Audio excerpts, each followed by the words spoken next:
Two હેવના રૂપ કાંઈક માલિકી માટે ટુ હેવના રૂપનો ઉપયોગ થાય છે. ટુ હેવનું વર્તમાન કાળનું રૂપ હેવ હેઝ, ટુ હેવનું ભૂતકાળનું રૂપ હેડ, ટુ હેવનું ભવિષ્યકાળનું રૂપ will have. I, we, you, they અને બહુવચનમાં હેવ આવે છે. હી, સી, ઇટ એકવચનમાં હેઝ આવે છે. ભૂતકાળમાં કોઈ પણ કરતા હોય હાગમટે સહપરિવાર બધાયમાં હેડ અને ભવિષ્યમાં કોઈ પણ કરતા હોય હાગમટે સહપરિવાર બધાયમાં વિલ હેવ. ચાલો, મની એટલે રૂપિયા. મારી પાસે રૂપિયા છે. I have money. મારી પાસે રૂપિયા હતા. આઈ હેડ મની. મારી પાસે રૂપિયા હશે. I will have money. ચાલો, અ બાઇક.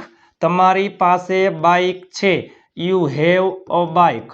તમારી પાસે બાઇક હતું. You had a bike. તમારી પાસે બાઇક હશે. You will have a bike. હવે ગાડીનો વારો. તેઓ પાસે ગાડી છે. They have a car. તેઓ પાસે ગાડી હતી. They had a car. તેઓ પાસે ગાડી હશે. They will have a car. મોબાઈલનો વારો. તેની પાસે મોબાઈલ છે. જો હીમાં આવે has. He has a mobile. તેની પાસે મોબાઈલ હતો. હી હેડ અ મોબાઈલ.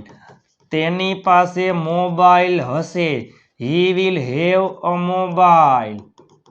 ચાલો, દિશા પાસે પેન છે. દિશા હેઝ અ પેન. દિશા પાસે પેન હતી. દિશા હેડ અ પેન. દિશા પાસે પેન હશે. દિશા વિલ હેવ અ પેન.